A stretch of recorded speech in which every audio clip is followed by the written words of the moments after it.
du peuple, la politique sans filtre.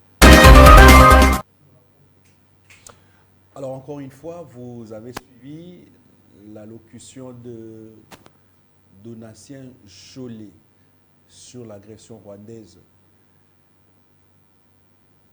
Selon l'Église catholique, bon, je ne veux pas non plus, je ne veux pas généraliser l'Église catholique, mais selon la SENCO, parce qu'il est le porte-parole de la SENCO, entre le Rwanda et la RDC, nous tous, nous nous battons. C'est-à-dire que personne d'entre nous ne peut se victimiser. La situation jase dans l'opinion et nous allons essayer d'analyser à profondeur si il a, oui ou non, raison. On parle aussi du dialogue parce que le chef de l'État, Félix Antoine Tshisekedi Tshilombo, avait finalement donné sa position en rapport avec le dialogue. Pour lui, il est partant pour qu'il y ait dialogue, même si c'est dubitatif, mais il a posé des conditions. Et ces conditions-là ont fait à ce que certains opposants rejettent déjà la main tendue, ou si on peut considérer comme la main tendue du chef de l'État. Je commencerai d'ailleurs par Moïse Katumbi qui a rejeté, qui a dit qu'il n'est pas d'accord avec les conditions données par le chef de l'État, Félix Antoine Tshisekedi. Il a dit qu'il n'est pas partant pour un dialogue pareil. Et c'est Olivier Kamitatou qui a fait cette déclaration. Pour lui, pour eux, ou pour Moïse Katumbi, dans une négociation, le seul camp, un seul camp ne peut pas déterminer les règles du jeu. Il faudra que les deux camps déterminent les règles du jeu. Alors, est-ce que Félix Tshisekedi a raison de déterminer les règles du jeu? C'est parce qu'il dit que le dialogue doit se négocier, enfin, doit se tenir en RDC. Deuxièmement, il ne va pas s'asseoir autour de la table avec les inféodés ou ceux qui ont tenu les armes, c'est-à-dire Joseph Kabila, Corneille Nangaa et j'en passe. Comment on aura la paix si ces gens-là ne sont pas autour de la table? On parle aussi, d'ailleurs, on parle aussi de Etienne Tshisekedi Wamolumba qui a totalisé, je crois, 9 ans sous la terre. Et le parti a commémoré la 40e année d'anniversaire. C'est beaucoup, c'est beaucoup. Alors, comment peut-on parler de 40 ans d'opposition? Non, 40 ans et 7 ans du pouvoir. Voilà pourquoi nous avons fait appel à quelqu'un du pouvoir, un cadre de l'UDPS, Dadi Lobo, que je laisse d'ailleurs la latitude, parce que nous devons le connaître tous. Je voudrais commencer par son parcours professionnel et connaître qui il est. Alors, M. Dadi, bonjour. Bonjour, M. Désiré. Très bien habillé, hein? J'aime bien la veste. Merci beaucoup. Elle est en lin, ça s'appelle. On essaye de bien se présenter par respect à vos téléspectateurs. Ah, ça c'est bien. Ça c'est du lin, hein, ça. C'est un habit. C'est du lin. J'aimais comment il s'appelait Kester Emenea. À chaque fois qu'il s'habillait, il venait à la télévision présenter. Ça, c'est de ça, ça, c'est de ça, ça, c'est de ça. Et quand je vous ai vu, nous avons tous grandi un tout petit peu dans cette ambiance-là. Oui, oui, oui. Les Congolais, nous tous, les Congolais, nous aimons bien nous présenter. Je vois votre belle cravate et la belle chemise que vous avez, la concordance des couleurs. On sent que tous, on est sortis quelque part de Papa Wemba ou de Kester Emenea. Donc, oui, ça c'est la vérité. Ouais, c'est normal. Alors, vous allez bien, vous? Oui, ça va, ça va. Dadi Lobo, en dehors de l'UDPS. Déjà, vous êtes qui à l'UDPS? Je suis Dadi Lobo, membre de la commission permanente pour l'égalité entre hommes et femmes, qui est dirigée par Madame Judith Kabemba au niveau de l'UDPS. Voilà, ça c'est à l'UDPS ce que je suis en dehors. Mais aussi pour le moment, j'ai une autre casquette. Je suis dans la commission préparatoire du Congrès. Donc, dans la petite sous-commission chargée de réviser les statuts. Donc, je suis là-dedans. Professionnellement, qu'est-ce que En dehors de l'UDPS, donc je suis économiste, développement. J'ai eu mon bac plus 5 il y a quelques années, plus de 20 ans maintenant, je crois. Plus de 20 ans 20 ans maintenant, 20 ans maintenant, disons. 20 ans. 20 ans maintenant. Ça fait que j'ai eu mon bac, ma licence. Vaste expérience. Comme on le dit. Et j'ai commencé à travailler depuis 2007. Donc, ça fait 19 ans pratiquement d'expérience. Plus précisément dans le domaine des finances d'entreprise, où j'ai pratiquement gravi tous les échelons jusqu'à être directeur administratif et financier des multinationales, notamment sud-africaines, belges, allemandes. Après, je suis devenu directeur général d'une multinationale allemande. Maintenant, je travaille pour mon propre compte en partenariat avec une autre multinationale allemande. Vous aimez bien les multinationales, hein? C'est mon moule, c'est le monde dans lequel j'ai beaucoup plus évolué. Mais en dehors de ma... Vous avez découvert quoi? Le sérieux. Pour vous y accrocher. Le sérieux dans le travail. On vous laisse quand même vous exprimer, mais aussi beaucoup de formations.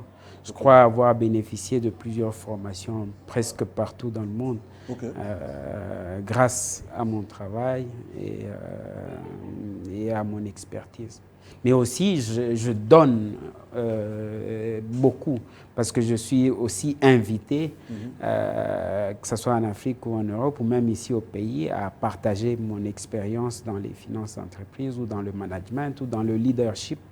Donc voilà un tout petit peu ce que nous essayons de faire. Ce que nous avons reçu, nous essayons de transmettre, de donner aussi. Mais qu'est-ce qui a fait que vous fassiez ou vous migriez vers la politique? Parce que vous avez déjà un très long parcours professionnel. Oui. En vous entendre parler, vous êtes déjà casé ou calé professionnellement. Ouais. Vous avez travaillé dans beaucoup d'entreprises. Qu'est-ce qui fait que vous fassiez la politique? Non, la politique est, on va dire, dans mon ADN. Moi, j'ai été en politique depuis tout jeune, depuis longtemps. J'ai commencé, on va dire, de manière tout petit avec mon père, que je suivais à l'UDPS. Et après, à l'université, j'ai représenté l'UDPS dans mon université, qui est l'université catholique du Congo ici.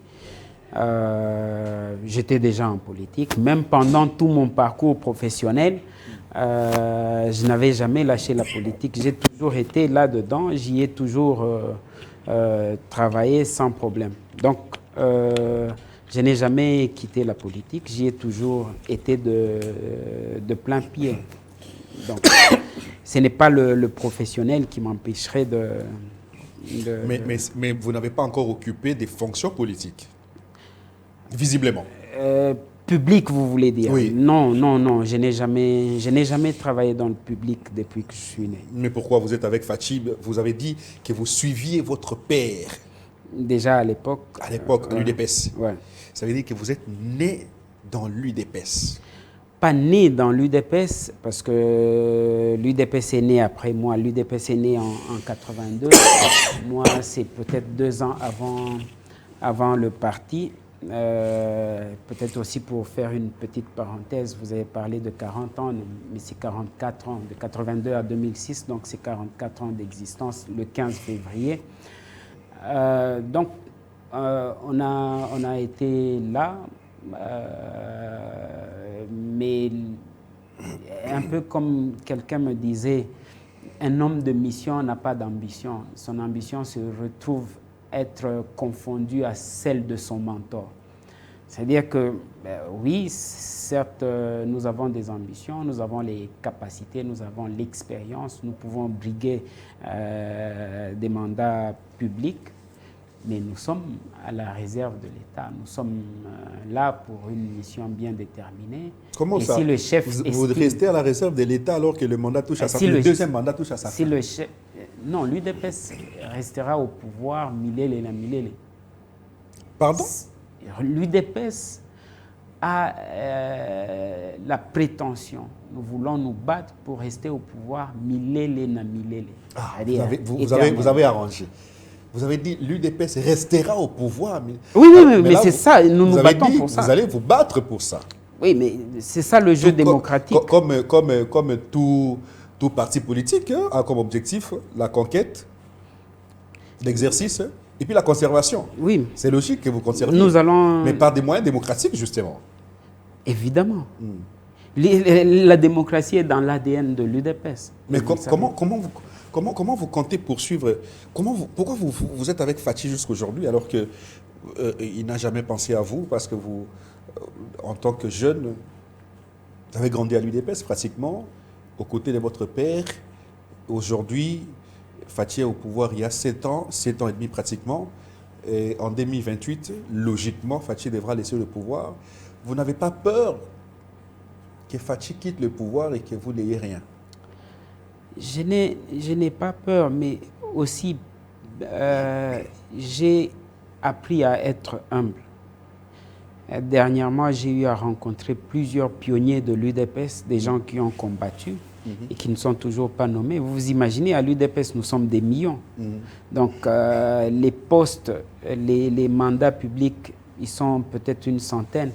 Et nous, les millions, on ne va pas tous aller se retrouver là-bas. Oui, donc, chacun va être... Mais l'objectif pour l'UDPS, c'est que chacun soit bien là où il est.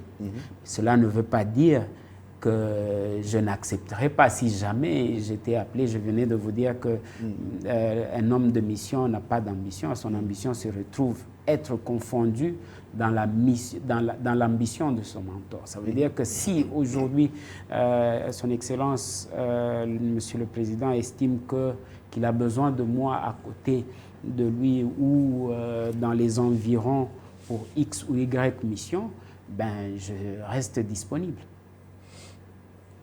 Vous avez dit que vous êtes né avant l'UDPS. Je suis né avant l'UDPS. Mais vous ne donnez pas l'impression de quelqu'un qui est né avant l'UDPS. Chaque fois que j'en parle, beaucoup de gens pensent toujours que je suis né avant l'UDPS. L'UDPS, c'est 82, donc moi, je suis né avant l'UDPS. Waouh! Professionnellement, qu'est-ce que vous n'avez pas encore fait et que vous rêvez? Je crois avoir gravi tous les échelons dans le privé, dans les multinationales où j'ai évolué. Maintenant, mon ambition, c'est de partager cette expérience dans le public. Donc, je crois que si jamais un jour on me mettait dans le public, je pourrais appliquer ce que j'ai pu engranger comme expérience au niveau du privé et l'amener dans le public. Je crois qu'il y a beaucoup à faire là-dedans et je crois que je peux apporter du nouveau. Vous n'êtes pas comme Claude Ibalanki.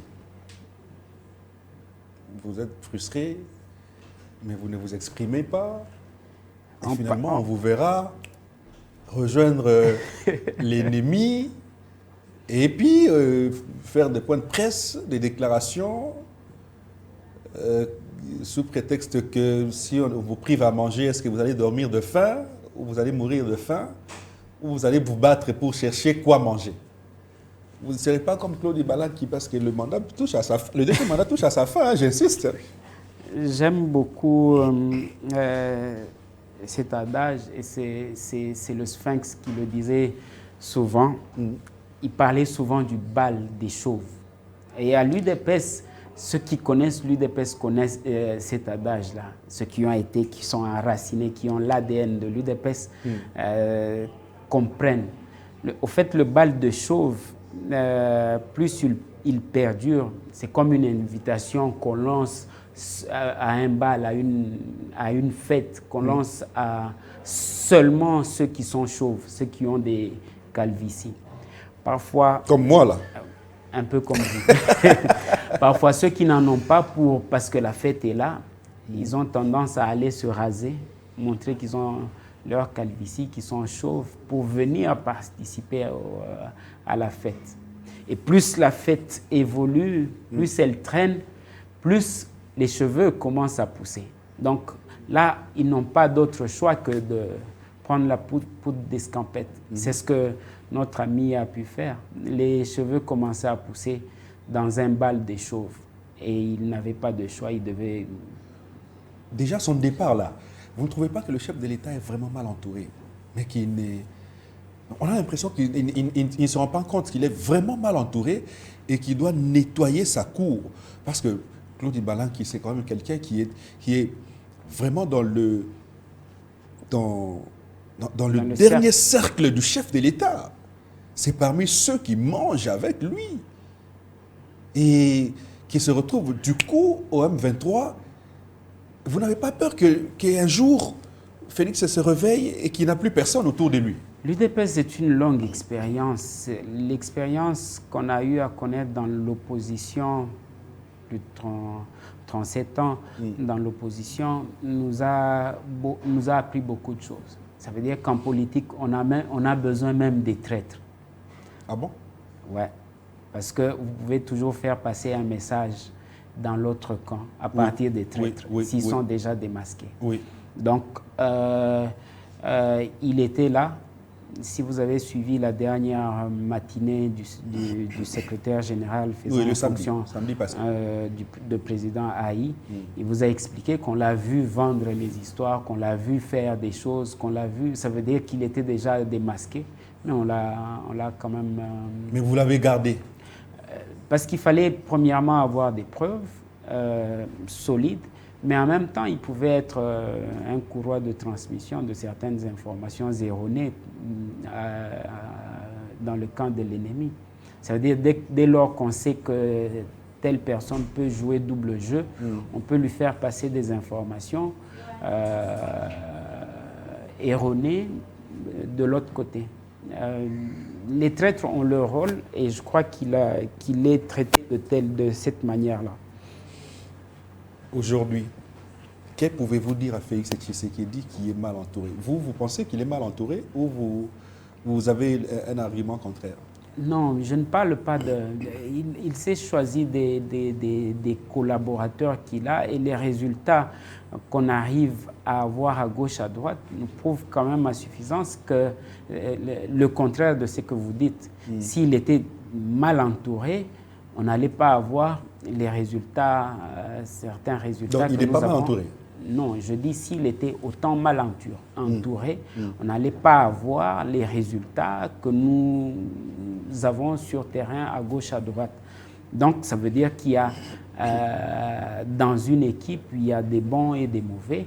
Il y a certes des bons, il y a des brebis galeuses qui ne manquent jamais, mais je ne pense pas qu'elles soient en majorité.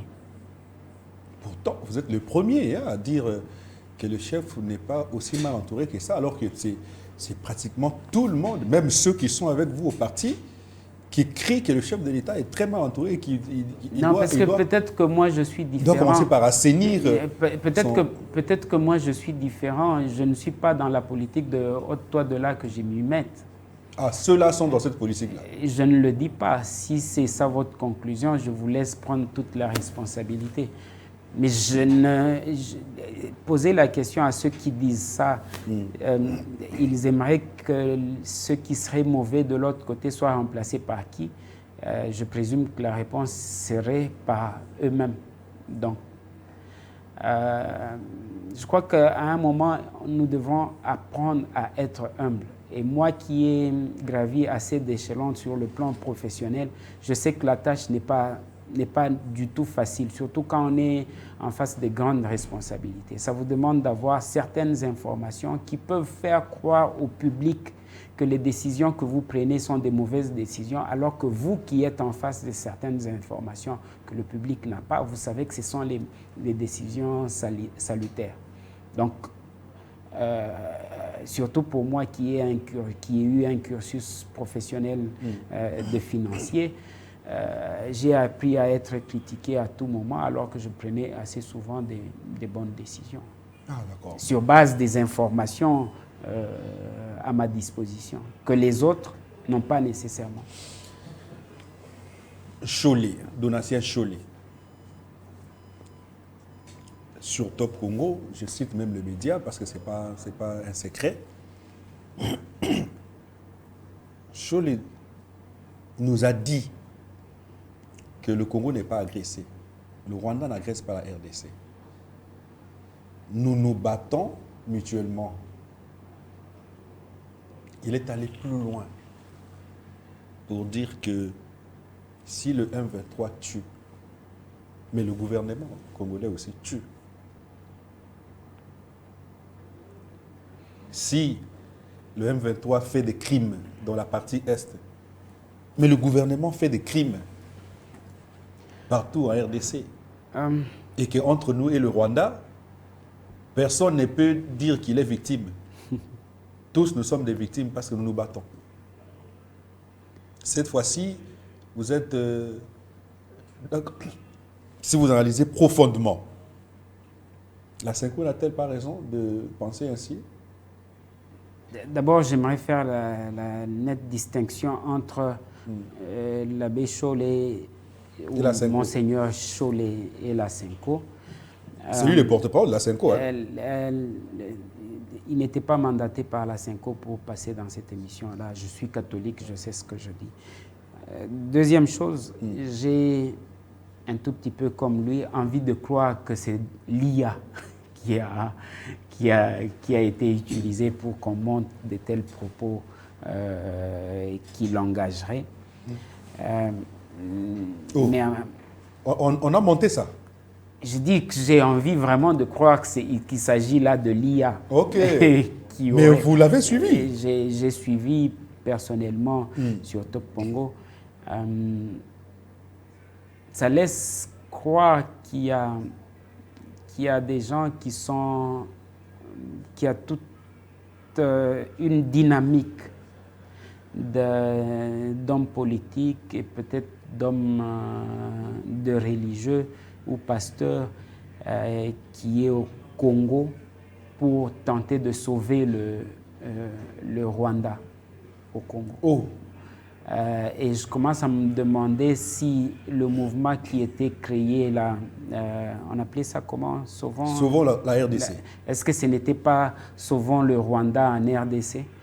C'est la question que je commence à me poser juste en suivant ça. Je crois qu'il a engagé sa propre responsabilité, il a engagé sa crédibilité.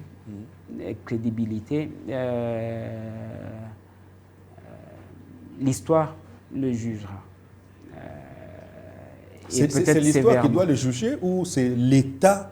C'est à l'État de prendre ses responsabilités. Vous ne trouvez pas que l'État est naïf face à certains actes posés par...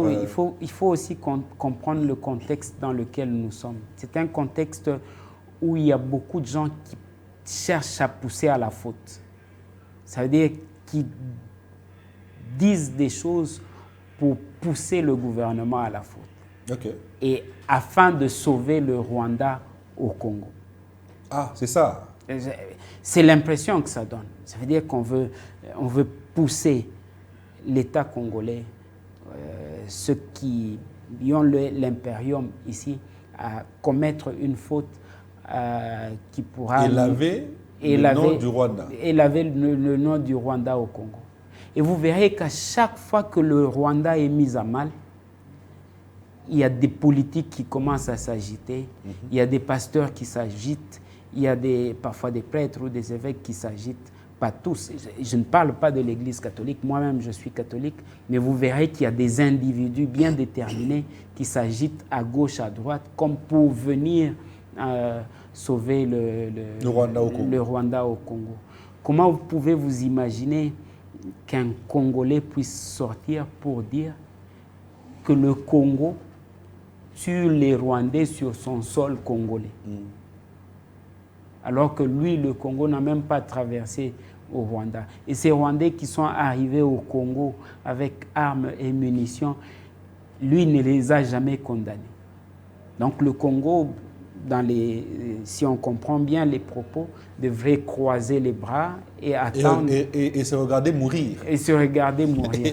Alors si c'est ça la logique ou la mission prophétique qui nous est tant vantée, applaudissons. Il dit que certains caciques autour du chef de l'État, à la présidence, il a parlé de la présidence, auraient corrompu l'Église catholique pour que Fulgence Muteba ne soit pas élu président de la Cinco et que cela avait échoué. L'Église catholique, les politiques, les politiques versent même à la corruption à l'Église catholique. Et il a d'ailleurs dit que la corruption, ils ont oublié que la corruption ne passe pas à l'Église catholique. Vous savez, c'est pour ça que je vous ai dit, je venais de dire ici qu'il y a des gens qui travaillent vraiment pour essayer de pousser à la faute. Il y a des imputations dommageables. Est-ce que on en a les preuves? Est-ce qu'on peut citer? Est-ce que si on vous convoquait, les gens ne vont pas crier au scandale ici? Si un procureur prenait en charge cette question-là pour voir qui autour du chef se charge de corrompre X ou Y personnes, est-ce qu'il serait à même de donner toutes les informations possibles? Est-ce que ça ne va pas créer? Non. Je crois que laissons les gens se dévoiler eux-mêmes. Et le processus dans lequel nous sommes, il est en train de porter ses fruits. Et cette guerre est pratiquement la dernière que le Congo... Vous dites toujours ça, hein? Oui, mais je le dis. Et nous sommes... dernière, depuis toujours, la dernière. Oui, la dernière. Mais nous sommes en train de trouver des solutions. Et chaque fois que je viens ici, je vous dis toujours que la guerre n'est pas que militaire. Ce n'est pas seulement question d'armes. La guerre est aussi diplomatique, elle est aussi communicationnelle. Et je crois qu'aujourd'hui, les gens commencent à voir les produits, les résultats petit à petit. Fulgence Muteba, qui est d'ailleurs président de la Cinco, élu, qui a analysé l'accord que la RDC a signé à Washington. Selon Fulgence Muteba, la RDC aurait bradé toutes nos richesses. Ça veut dire que les minerais ont été bradés, les richesses ont été bradées, et on va signer un accord qui va prendre la RDC en otage pendant 99 ans. Ça veut dire que on va parler de 100 ans, c'est un siècle pratiquement. Et le gouvernement n'arrive pas à justifier l'accord sur les minerais qui a été signé entre la RDC et les États-Unis. Est-ce que vous attendez à ce que nous sommes purement dans le droit là, à ce que ce soit le gouvernement qui apporte la preuve de ces propos-là? Ou c'est à celui qui accuse d'apporter la preuve de ses propres propos? Non, mais c'est au gouvernement gouvernement de présenter les propos, parce que c'est le gouvernement qui a signé cet accord. Non, l'accord est public, vous l'avez vu. Oui, mais il n'y a pas de timing. On vous a transmis cet accord-là, et on est pratiquement dans tout ce processus-là pour aller vers un accord final. Moi, quand j'ai lu l'accord ne détermine pas le temps. L'accord ne dit pas qu'il faudra 100 ans ou 50 ans. Nous allons faire X, mais Y, c'est plutôt 3 ans après, il y a évaluation après chaque 3 ans. Ouais. Mais non. À quoi sert l'évaluation? Je vais... Mais quand vous signez un accord, vous devez vous rassurer qu'il va dans le bon sens. Donc quand c'est mal parti, une évaluation à tout moment. Arrêter. Mais je reviens, oui, mais quand ça ne va pas, soit vous rectifiez les tirs, soit on arrête carrément. On arrête 40. Avec les États-Unis. Mais ça peut être à la demande des États-Unis. C'est comme ça que se signent les accords. Ça peut être à la demande de l'un tout comme de l'autre. Ça, c'est tout à fait normal. Mais je reviens quand même à ce qu'il a pu avancer. Et j'ai suivi Monseigneur Cholet sur les ondes de Top Congo, qui, pour appuyer ce que Monseigneur Mouteba avait dit sur les 99 ans, disait que dans l'accord, ça c'est sa logique à lui, que dans l'accord, il est dit qu'il y a des clauses des clauses non divulgables qu'on ne peut pas divulguer. Et pour lui, Monseigneur Mouteba aurait mené des enquêtes ou il aurait un niveau d'information qui lui aurait permis d'accéder à ce genre de choses. C'est ce genre de choses qui nous pousse toujours à croire qu'il y a des gens qui sont là pour essayer de pousser à la petite faute afin de justifier le Rwanda au Congo. Et j'ai en même temps compris parfois les limites. Je sais que Monseigneur Cholet est un grand théologien et que le travail qu'il fait à la SENCO, le travail énorme qu'il fait pour le compte de la SENCO, il a entre autres pour rôle de signer certains contrats de bail, de location et ainsi de suite. Et c'est peut-être avec l'habitude de ce genre de contrat qui se dit que dans un contrat, il ne peut pas y avoir des clauses qui puissent être un secret. Non, dans tous les contrats normaux, commerciaux et autres, ce genre de clauses de non-divulgation de certains aspects existent. Vous n'allez pas mettre à la place publique, par exemple, les éléments liés à une technologie, les éléments liés à une technique, et ainsi de suite. Ce sont ces clauses-là qui sont censées être secrètes. Mais l'accord, lui, il est clair, il est ouvert, il est donné à tout le monde. Et on l'a publié même aux États-Unis. Oui, on l'a publié aux États-Unis, mais on n'a pas déterminé le temps que prendra cet accord. C'est ça le problème, justement. Lorsqu'on parle d'un deal stratégique, le deal stratégique est censé être de long terme. C'est le long terme qui est déjà le deal. Il est dit stratégique, donc c'est le long terme. À la suite des récentes précisions du président de la République, son Excellence M. Félix-Antoine Tshisekedi Tshilombo, relative à l'éventualité de la convocation d'un dialogue national et face aux réactions enregistrées au sein de l'opposition politique, notamment celle d'Ensemble pour la République et d'Envol, la dynamique de cadre de l'UDPS pour la 4e République juge nécessaire de fixer l'opinion nationale et internationale. Déclaration signée Kangulu Lobo Dadi, qui est coordonnateur. Vous vouliez dire quoi? Vous avez répondu à l'opposition qui a dit non au dialogue ou vous avez... Non, nous avons posé juste le base. La première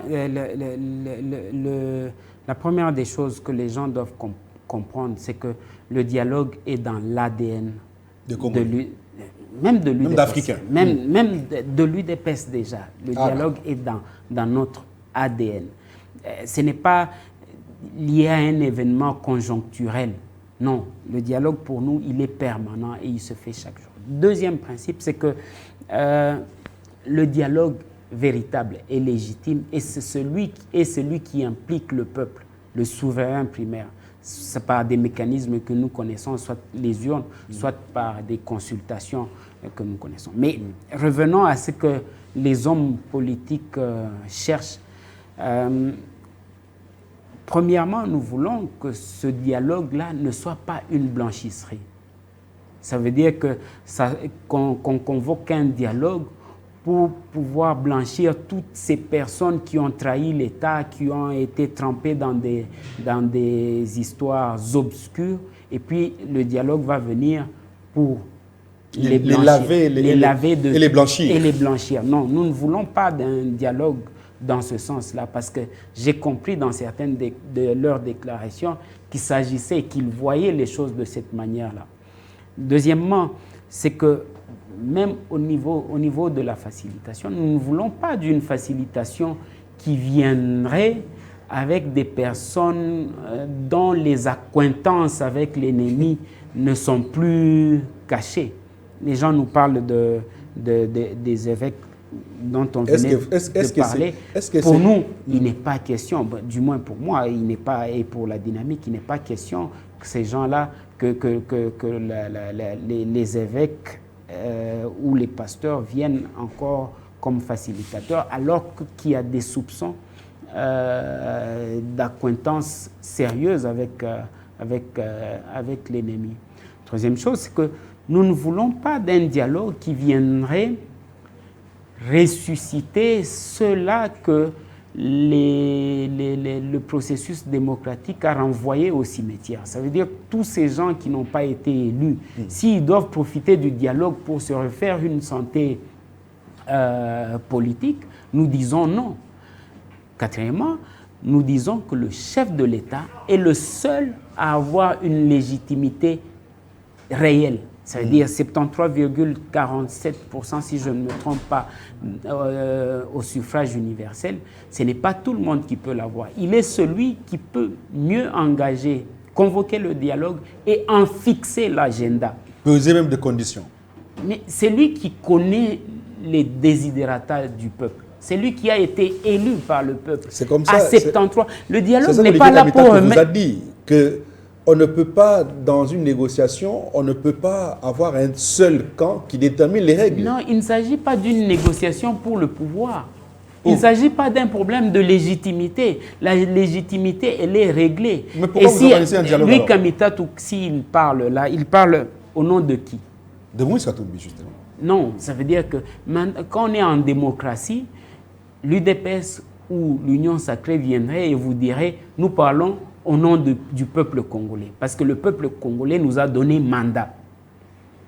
Lui, il n'a pas de mandat pour parler au nom du peuple congolais. Il parle en son nom.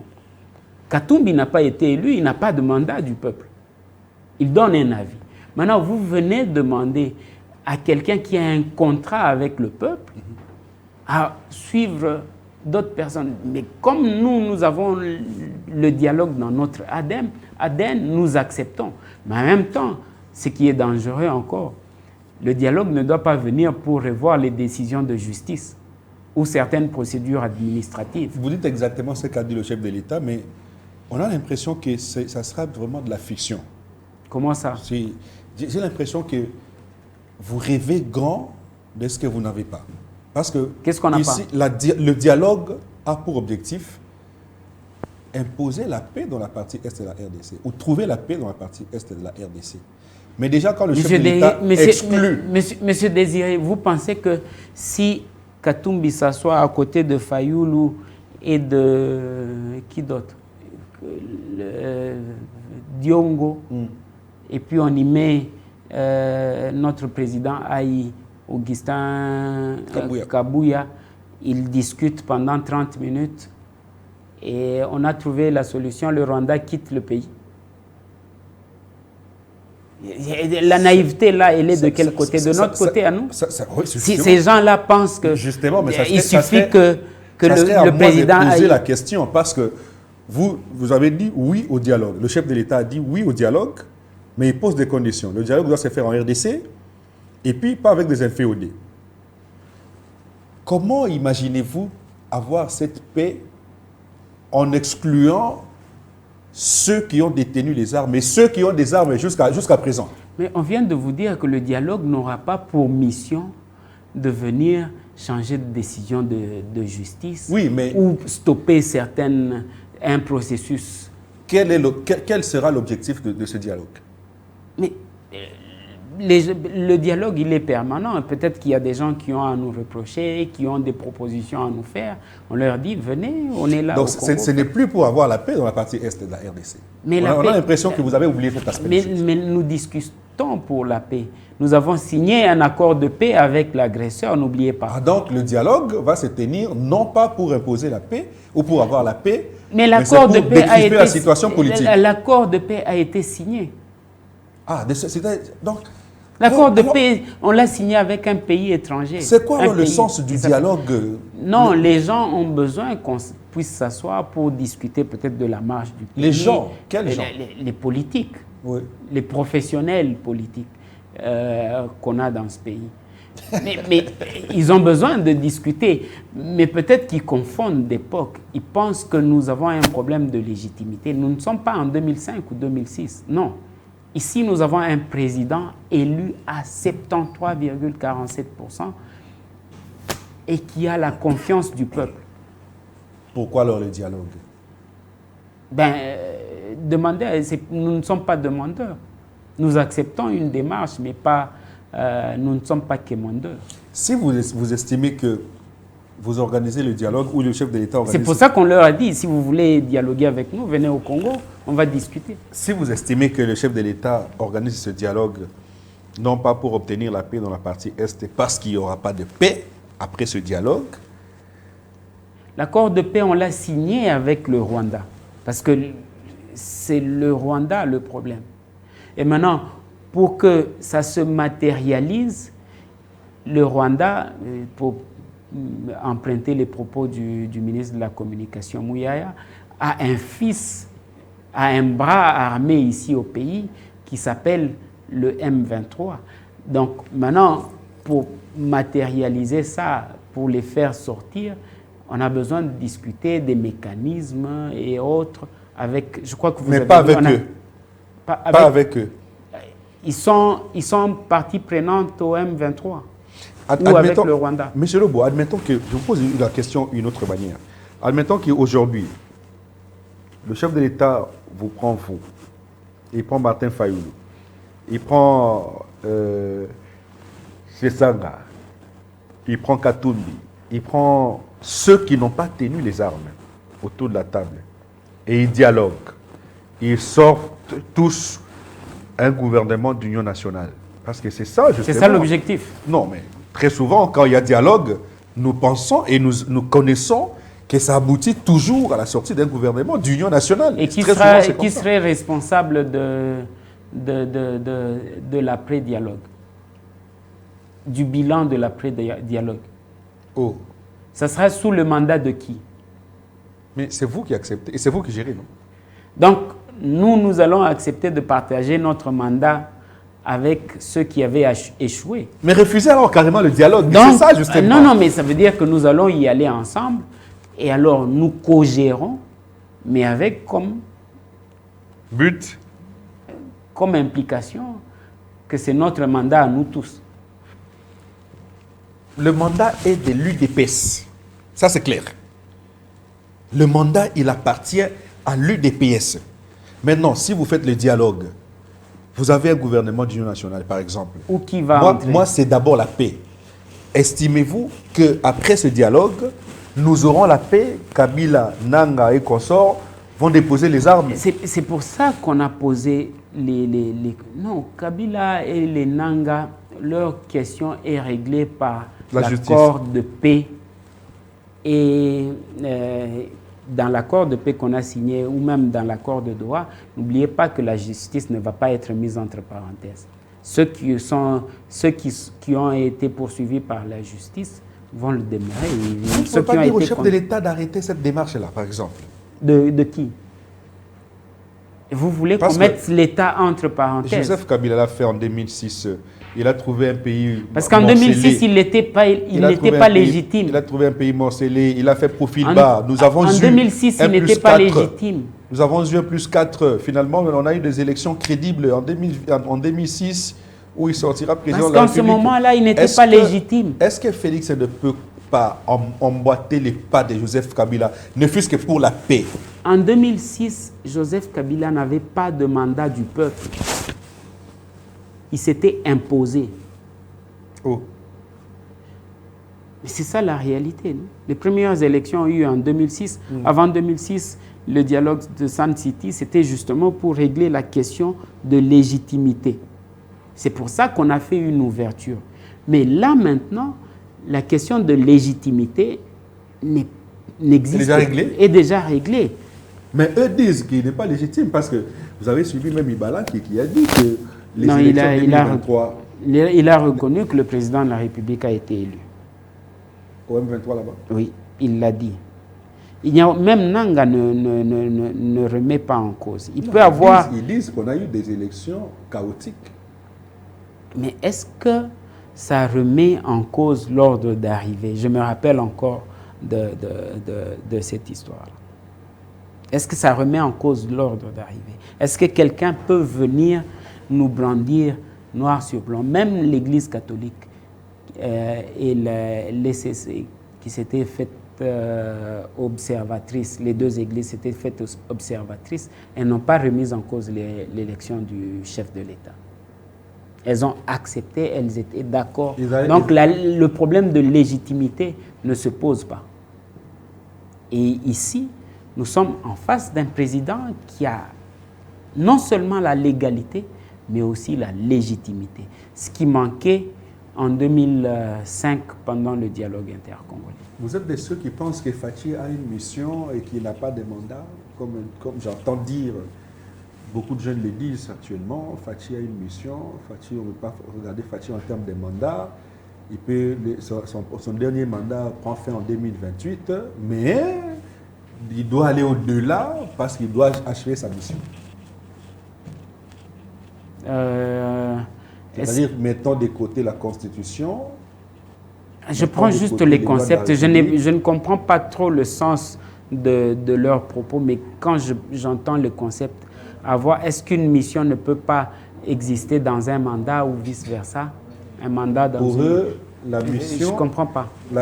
On vous confie la mission, mais on vous donne également le timing pour achever la mission.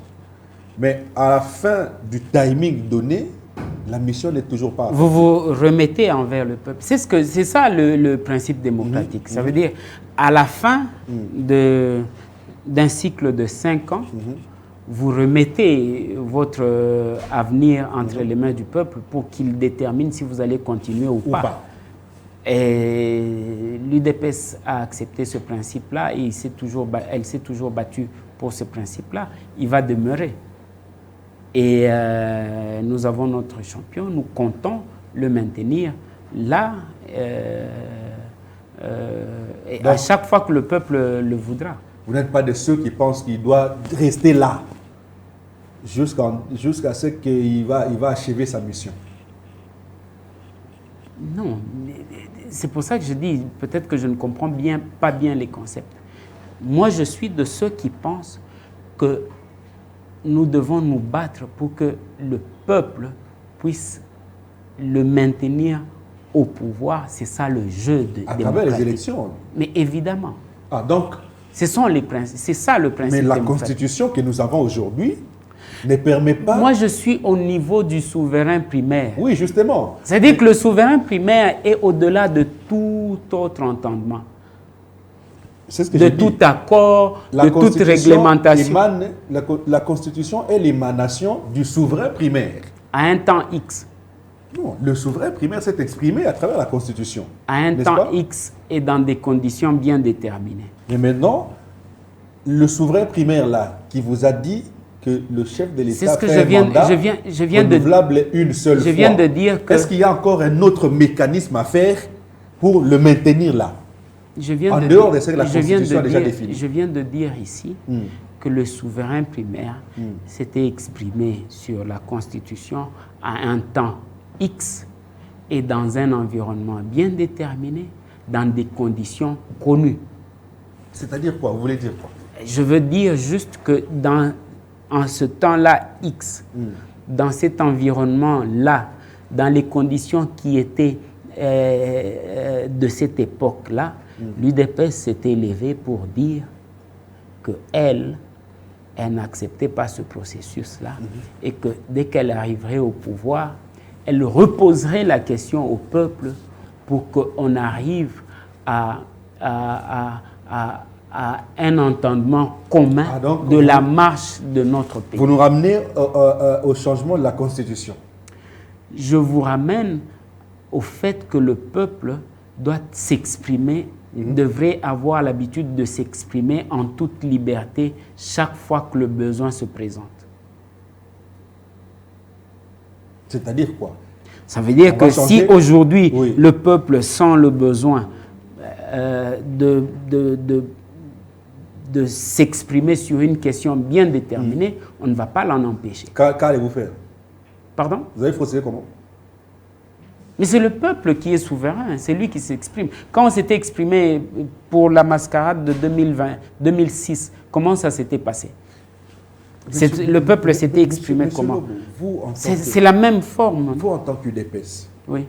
Vous n'avez pas honte de tenir ce genre de propos? Par exemple? Après le combat que vous avez mené aux côtés de Etienne Tshisekedi Waboulouba, le but pour lequel vous combattiez à cette époque-là. Aujourd'hui, l'UDPS est au pouvoir. Vous avez combattu pour l'avènement de la démocratie, l'avènement d'un état de droit. Ce qui veut dire que c'est la loi qui doit primer sur les individus. Mais comment expliquer que vous arrivez au pouvoir, vous, UDPS, vous comptez demeurer au pouvoir? Mais quelle est cette loi qui nous empêche de demeurer au pouvoir? Alors que la Constitution, qui est la mère, ou qui est la loi mère, vous dit que le chef fait un mandat renouvelable une seule fois. Ça veut dire qu'en réalité, si vous étiez réellement UDPS qui a combattu pour la démocratie et pour l'état de droit, vous auriez dû préférer organiser les élections en 2028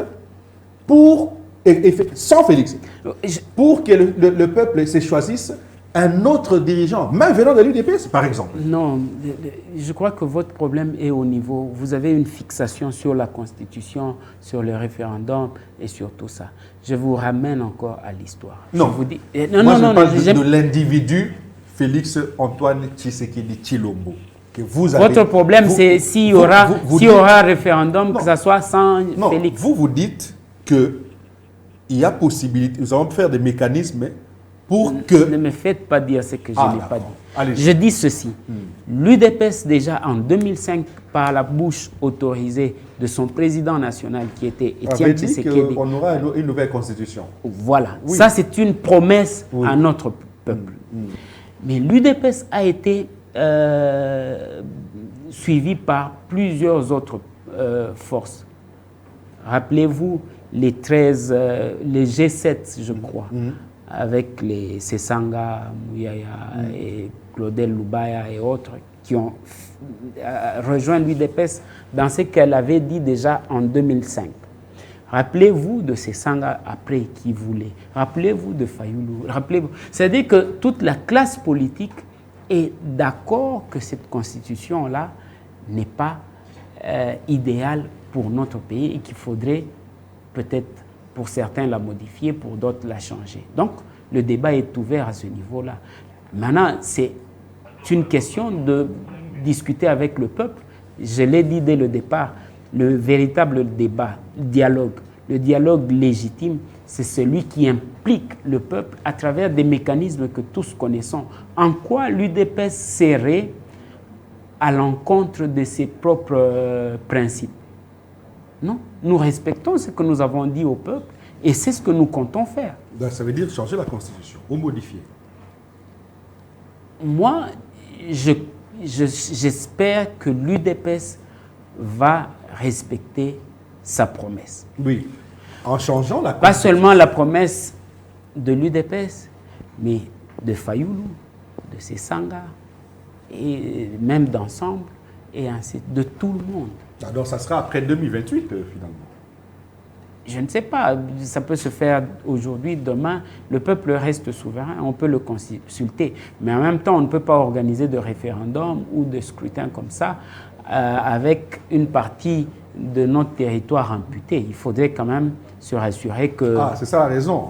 Non, on ne va pas. Vous avez déjà un prétexte? Non, on ne va pas organiser un référendum ou consulter le peuple. Il y a déjà un prétexte. Non, on ne va pas le faire pendant qu'il y a guerre. Je crois que la loi même l'interdit. Donc, pour moi... Et la guerre prendra fin quand? Ben, vous voyez que ça, de plus en plus, les gens commencent à se retirer. Non? Ça prendra fin... C'est retiré d'où? On s'est retiré de Ouvira. Ce n'est pas un résultat? Alors, nous sommes pratiquement à la fin de l'émission. Le congrès de l'UDPS. Vous êtes congressiste. Oui. J'entends dire par d'autres personnes que le congrès a pour objectif actualisation du statut. Les autres parlent d'élection ou nomination de nouveaux CG. Et j'entends dire de non. J'entends dire Déo Bizibou, Augustin Kabouya. J'entends parler également de Topin Kabongo. Vous qui êtes congressiste, quel est réellement l'objectif de ce congrès? Qui d'ailleurs a failli se tenir le mois passé, mais jusqu'aujourd'hui, j'entends encore dire que c'est ce 13 février. Chaque fois quand je me réveille ou que je me rase, ou que je vais au salon, j'ai toujours rêvé mettre mon expérience au service de l'UDPS. Je ne vois pas pourquoi vous devez vous concentrer sur X, Y personnes, alors que l'UDPS, c'est plusieurs ambitions, c'est plusieurs personnes. Donc, maintenant, revenons au congrès. Le congrès, effectivement, il est convoqué pour qu'on puisse travailler sur les statuts.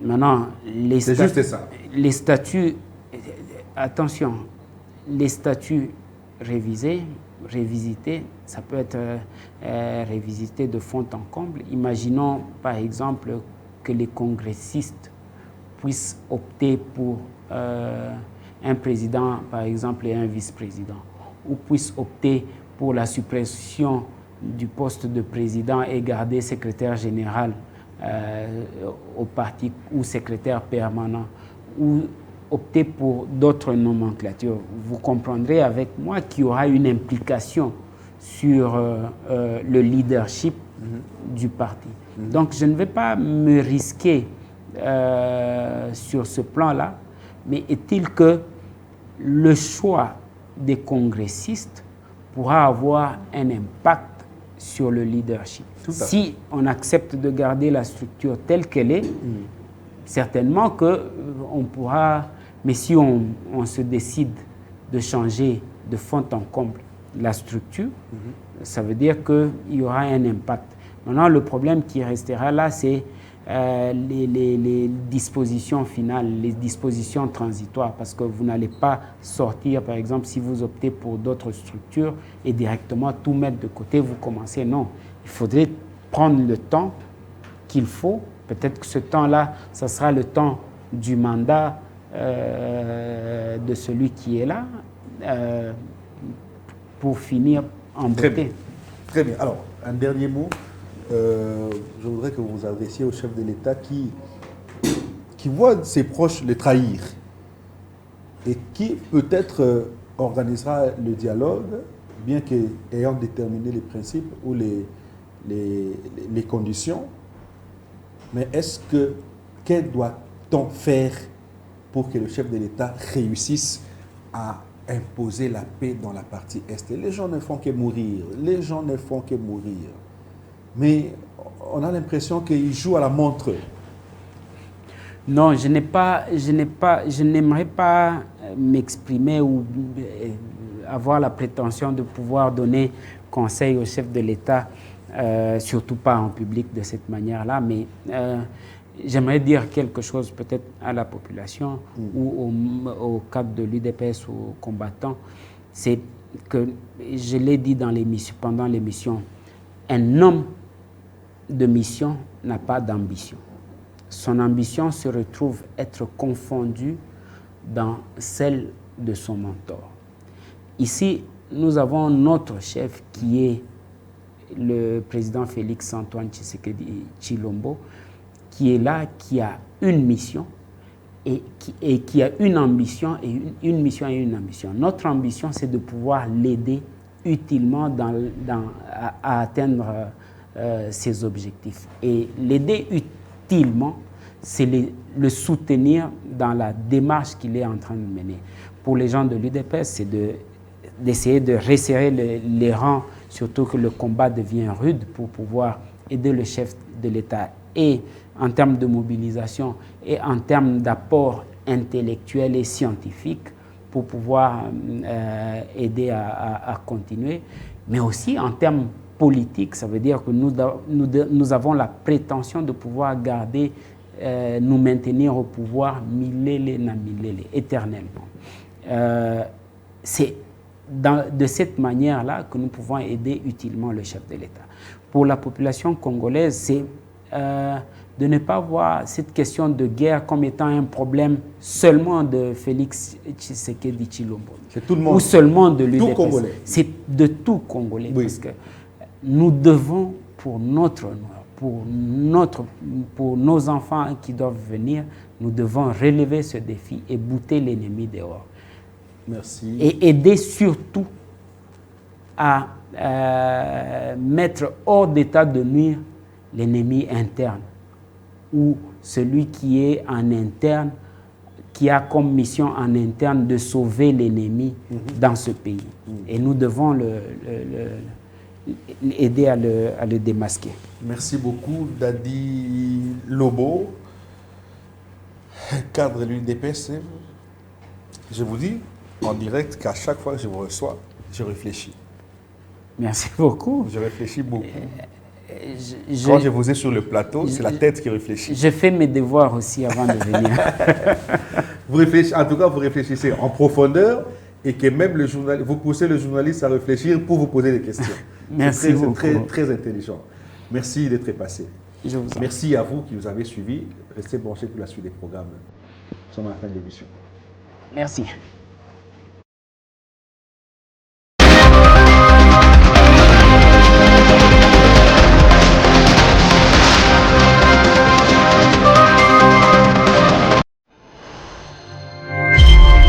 L'œil du peuple.